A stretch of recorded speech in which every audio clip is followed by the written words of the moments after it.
Mission 2, l'attraction phare de Discovery. Tous les guests de Disneyland Paris l'ont fait au moins une fois dans leur vie. Mais connaissez-vous sa réelle histoire? C'est ce que vous saurez en regardant cet épisode de The Magic DLP.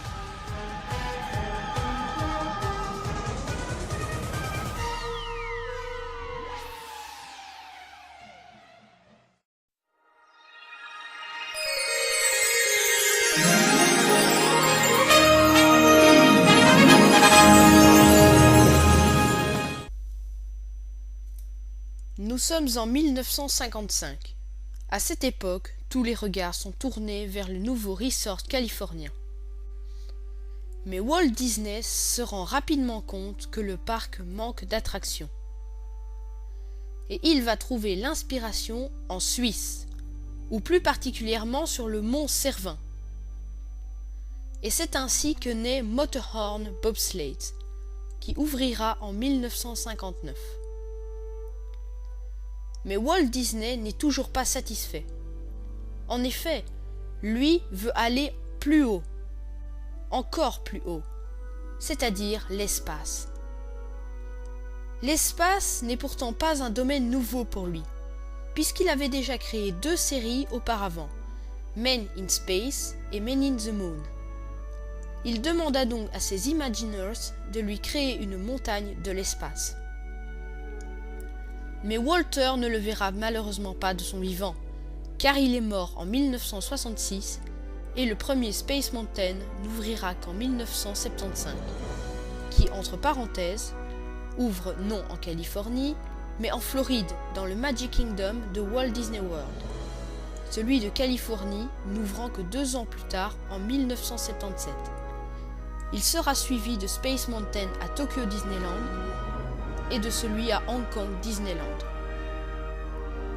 Mais qu'en est-il du Space Mountain parisien?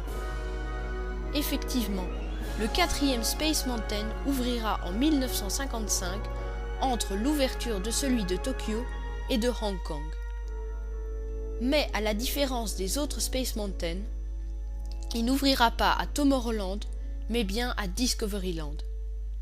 La différence entre les deux est que Tomorrowland est le monde du futur, alors que Discoveryland est le monde du rétrofutur, c'est-à-dire la vision du futur vue par les hommes de l'époque. Et maintenant, parlons un peu de Space Mountain. À l'ouverture du parc en 1993, les Imagineers avaient plein de nouveaux projets. L'un de ces projets était Discovery Mountain, une montagne géante qui devait recouvrir toute la surface de Discoveryland.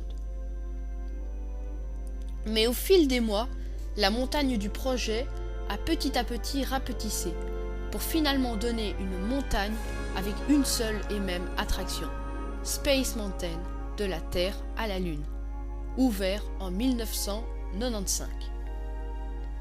Inspiré du roman de Jules Verne du même nom. Elle est très différente des autres Space Mountain, puisqu'il ne s'agit plus d'un dôme blanc. 10 ans après Space Mountain de la Terre à la Lune, Space Mountain se changea en Space Mountain Mission 2, qui à la base devait s'appeler Supernova. C'est pourquoi on retrouve l'explosion sur le logo de la Mission 2. Il y a plusieurs différences entre les 2 versions, notamment la voie stellaire qui fut murée pour des meilleurs effets de lumière, ou alors la propulsion dans le canon.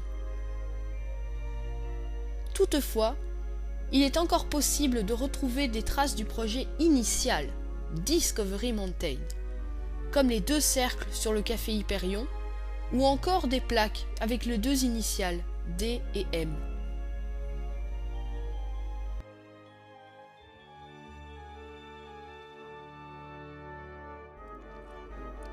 Space Mountain Mission 2 n'a malheureusement pas une storyline très riche.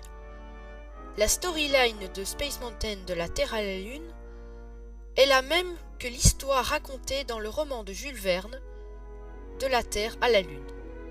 Nous accompagnons les spationautes à embarquer dans la navette et à voyager jusqu'à la Lune. Il y a néanmoins une petite différence avec la storyline de la mission 2. En effet, dans la mission 2, nous ne partons pas à la conquête de la Lune, mais bien à la conquête d'une supernova.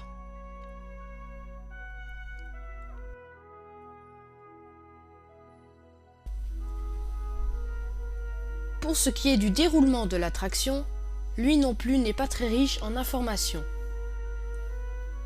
Nous commençons l'attraction en traversant un lac où nous pouvons apercevoir le Nautilus. Nous arrivons ensuite devant le canon, appelé le Columbiad. Après, nous entrons dans le dôme, où nous traversons la file qui elle-même traverse l'attraction. Nous arrivons ensuite devant la zone de frein, où nous pouvons voir les navettes freiner dans un bruit fracassant.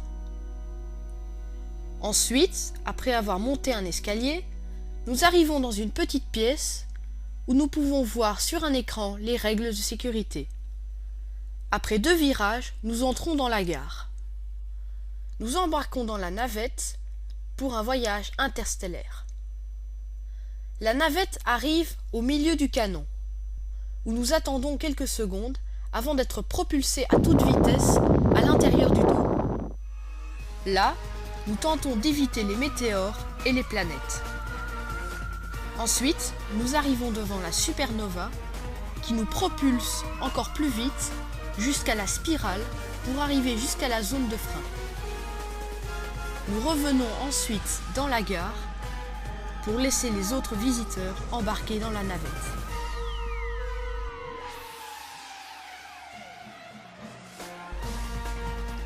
Et voilà les gens, c'est déjà la fin de cette vidéo. N'hésitez pas à liker et à vous abonner si je vous ai appris quelque chose et à me dire dans les commentaires sur quelle attraction je pourrais faire la prochaine vidéo.